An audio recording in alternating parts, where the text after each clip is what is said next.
Hello दोस्तों, नमस्कार। आप सभी का स्वागत है आपके अपने यूट्यूब चैनल ध्रुवे की दुनिया 750 में।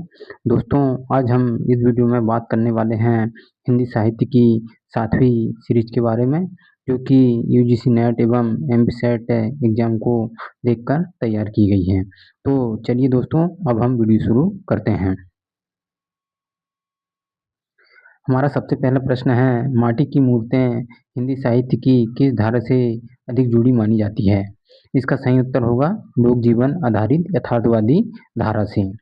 अगला प्रश्न है, माटी की मूर्तें का प्रसिद्ध पात्र कौन है? इसका सही उत्तर हो जाएगा बाल गोविंद भगत माटी की मूर्तें का प्रसिद्ध पात्र है। अगला प्रश्न है, रजिया किस कृति का पात्र है? इसका सही उत्तर हो जाएगा माटी की मूर्ति का पात्र है। अगला प्रश्न है, माटी की मूर्ति में चित्रित पात्र मुख्यतः किस वर्ग से है? इसका सही उत्तर हो जाएगा ग्रामीण सामान्य जन वर्ग से है। अगला प्रश्न है, बाल गोविंद भगत का चरित्र किस भावना का प्रतीक है? इसका सही उत्तर हो जाएगा आध्यात्मिकता और लोक मानवता का प्रतीक है। अगला प्रश्न है, बाल गोविंद भगत किस कृति का पात्र है? इसका सही उत्तर हो जाएगा माटी की मूर्तें का पात्र है।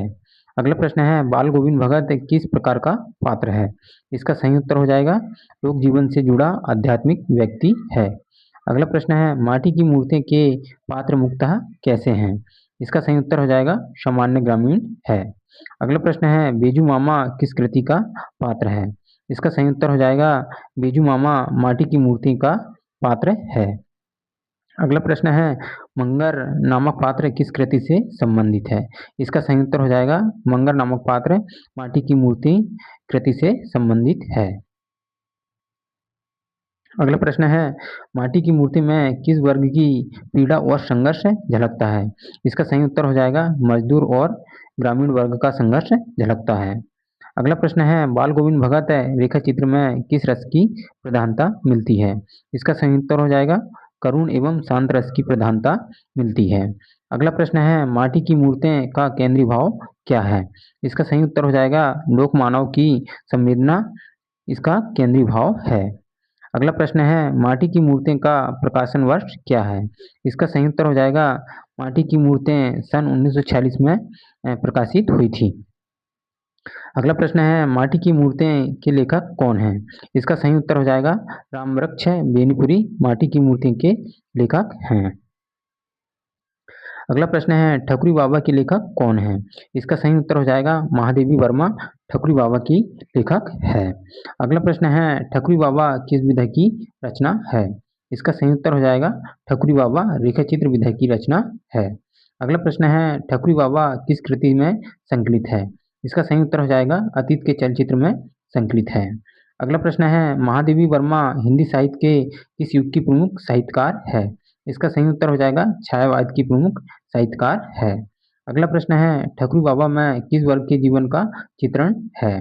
इसका सही उत्तर हो जाएगा ग्रामीण एवं उपेक्षित वर्ग के जीवन का चित्रण है।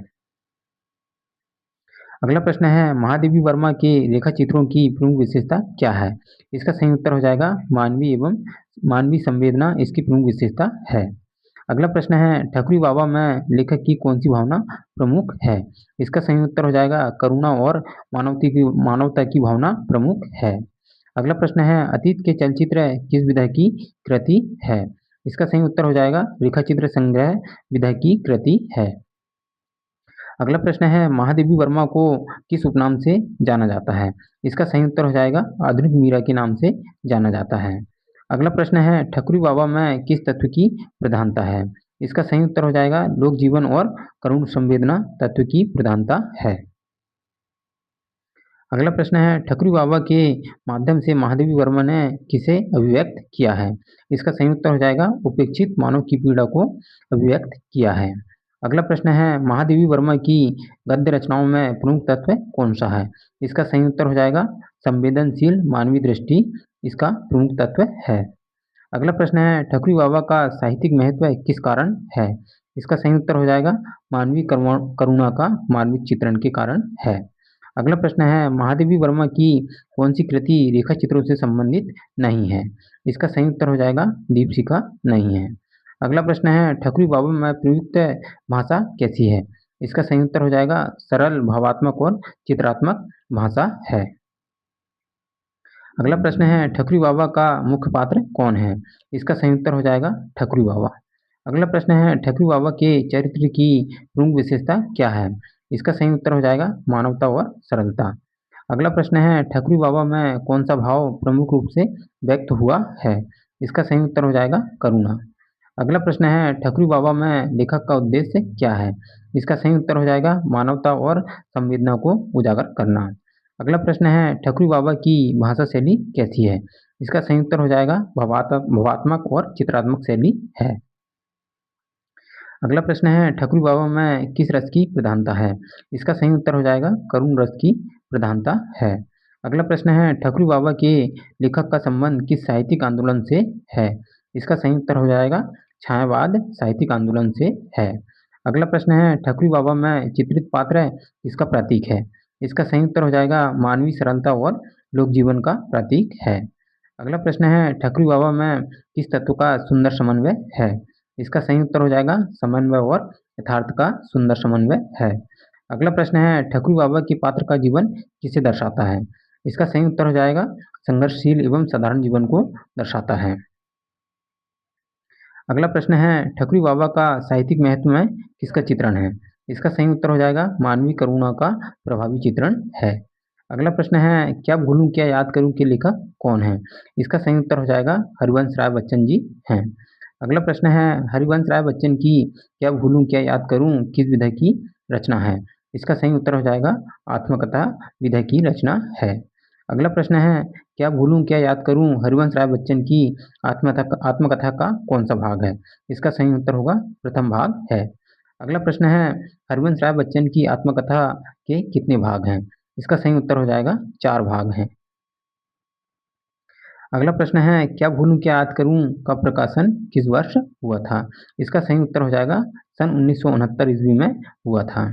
अगला प्रश्न है क्या भूलूं क्या याद करूं के लिए हरिवंश राय बच्चन को कौन सा पुरस्कार मिला है? इसका सही उत्तर हो जाएगा साहित्यिक अकादमी का पुरस्कार मिला है। अगला प्रश्न है क्या भूलूं क्या याद करूं मैं मुक्ता किसका वर्णन है?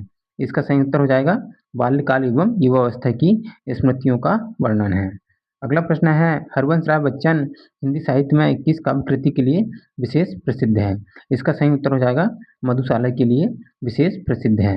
अगला प्रश्न है क्या भूलूं क्या याद करूं की भाषा शैली कैसी है? इसका सही उत्तर हो जाएगा सरल आत्मीय एवं भावपूर्ण शैली है। तो दोस्तों ये रहे हमारे 7वीं सीरीज के प्रश्न।